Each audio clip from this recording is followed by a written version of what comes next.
The town lay quiet under the first tentative rays of dawn, each plank of the boardwalk glimmering as if dusted with gold. A gentle wind whispered through the empty streets, stirring the coarse tumbleweeds that rolled lazily across the sun-bleached earth. Alden's ranch sat just beyond the town's edge, a sturdy structure of weathered timber and iron hinges that had seen more storms than laughter. He stood by the doorway, boots planted firmly in the dust, gaze fixed somewhere far beyond the horizon. His shirts were torn, edges fraying from years of hard work and careless neglect, each rip a silent testament to the life he had chosen, solitary, unyielding, and cold. He spoke before he saw her, a curt command to the world, or perhaps just to the universe itself. Mend my shirts and leave before morning. Ilara appeared at the crest of the dusty lane like a soft promise. She moved with quiet purpose, a bundle of neatly folded linens tucked against her chest, eyes scanning the horizon as though the world itself had taught her to measure danger before daring beauty. Her hands, calloused from honest work yet delicate in their touch, brushed the air with the grace of someone who had learned that kindness could hold more power than strength. She did not flinch at the sharpness in Alden's tone, nor at the suspicion that lingered in his storm-gray eyes. Instead, she stepped lightly onto the porch, the soles of her boots stirring faint clouds of dust, and set her bundle down with a calm decisiveness that immediately drew a silent, begrudging attention from him. Alden's jaw tightened. He was not a man accustomed to soft entrances or quiet bravery. He preferred solitude, the wide-open plains, and the honest ache of labor over human conversation. And yet, as Ilara's fingers began to inspect the torn fabric, as she bent slightly over the shirt he had cast carelessly onto the table, he found his gaze lingering. Not out of admiration, he would have scoffed at such a word, but out of a subtle, unfamiliar curiosity. How did someone so unafraid of dust and heat, of silence and stillness, possess a presence that felt as soft and inevitable as the morning sun itself? Ilara worked without complaint, her movements gentle but deliberate. She threaded needles with a practiced hand, her lips pressing together in quiet concentration. She mended each tear not as a chore, but as a careful acknowledgement of a man who, despite his rough exterior, had endured far more than most could bear. Alden's boots scraped the floorboards as he shifted impatiently, but he could not tear his eyes away from the careful ministrations of her hands.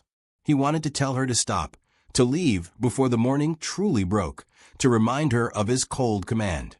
But the word stayed lodged somewhere between pride and fear. It was in the stillness that he first noticed her eyes, soft pools of color that seemed to understand without needing explanation. They did not flinch at the scars etched across his hands or the faint lines that marred his face from years of sun and wind. She saw him, not broken, not dangerous, not needing correction, but simply as a man who carried the weight of his life honestly. That realization unsettled him more than any gunshot or harsh word ever could. He had built walls so high that not even the wind could touch him, and here she was quietly stepping inside, threading her way through his solitude with nothing more than patience and gentle focus. Days passed in this rhythm, unhurried and delicate. Alden spoke little, often retreating to the porch with a glass of water or a pipe, watching the horizon like a hawk sizing the plains. Ilara stayed nearby, humming faintly as she worked, repairing torn hems, mending buttons, and washing the dust of the day from the cloth. Their conversations were sparse, carried mostly in glances and the unspoken language of shared work. Yet in that quiet, a connection blossomed, subtle as the early wildflowers that dared to push through the cracked earth near the edge of the ranch. Alden began noticing small things he had never allowed himself to see before, the way sunlight caught the highlights in Ilara's hair, how her hands paused for a brief moment before resuming, as though thinking of someone else entirely, the warmth she carried in simple gestures like pouring water or smoothing a wrinkle in his shirt. One late afternoon, the wind had grown sharp and restless. Ilara stood near the line, securing freshly washed shirts when a gust tore loose a corner of cloth, pulling her off balance. Alden was beside her before she could even register the movement, strong hands gripping her elbow and waist, steadying her with an instinct he did not recognize as his own.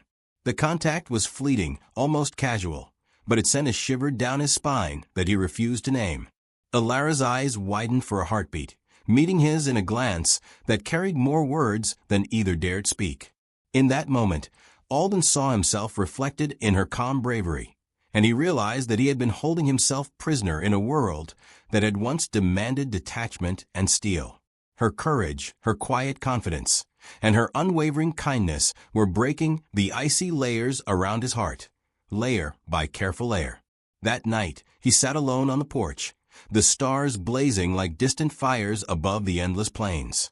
He thought of the day, of how she had not complained when the wind tried to claim her, of how her laughter had floated on the breeze as if it belonged to the sky itself.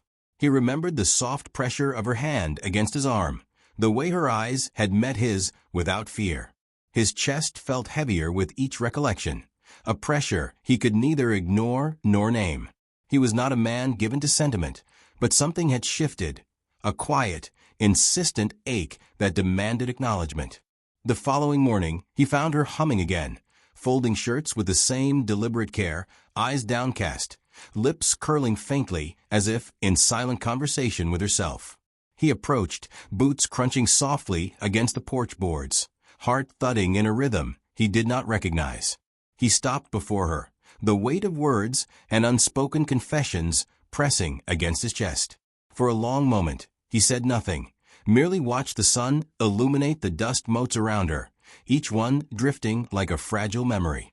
Then, almost against his own nature, he spoke. Not with the clipped command he had delivered before, but with a tenderness that startled even him. I don't know when or how it happened, but you've changed me, Alara. Every cautious moment, every quiet day you have spent here has thawed something in me I thought was gone forever. She looked up, eyes wide, glistening in the morning light, and for a heartbeat neither spoke. Then a soft, tremulous smile spread across her face, and her eyes shimmered with emotion that mirrored his own. The tension of months dissolved into a fragile, unspoken understanding that they had both been waiting for someone to see them fully, without judgment, without expectation, without fear. Alden stepped closer, lowering a freshly mended shirt onto the table between them. It was more than fabric and thread, it was trust, acknowledgement, and the careful weaving of hearts long guarded. He met her gaze fully, letting the words he had denied himself linger between them, heavy and true. You've changed my fate, he whispered, not as a statement, but as a quiet offering, as if giving the world a single chance to witness what had always been meant to be. Tears slipped down Alara's cheeks, unbidden but welcome, as she reached for his hand. It was the first time she had ever touched him in all the months she had been at the ranch, and it carried the weight of all the kindness, courage, and understanding she had offered silently. She did not need to speak. Her eyes, shimmering and wet, said more than words ever could. In the golden morning light, on that quiet porch far from the bustling town, two souls who had wandered alone for far too long found the solace and warmth they had been denied. The wind rustled gently, carrying the faint scent of wildflowers and sun-baked earth. The shirts, once torn and frayed, now lay neatly folded as a symbol of care and attention, much like the hearts of the two who stood together, finally allowing themselves to be seen. Somewhere in the distance, a hawk's cry echoed across the plains, sharp and clear, a reminder that the world continued. Yet here, in this moment, time itself seemed to pause for them. And in that stillness, the story of Alden and Alara became more than a tale of a cold cowboy and a gentle healer. It became a story of what could happen when kindness, patience, and understanding are allowed to bloom, when hearts long hardened finally remember how to feel, and when fate, long resisted, arrives quietly and irrevocably. So, for those who listen to these whispers from the old towns and the wind-swept plains, remember this. Sometimes it is the quiet hands, the steady gaze, and the gentle hearts that change lives forever. Like Alden and Alara, we may find that what we thought was cold and unyielding may merely be waiting for someone brave enough to stay, to see, and to care. And as you watch their story unfold, consider where you are, who you have seen, and how even the smallest act of kindness might alter a life, perhaps even your own.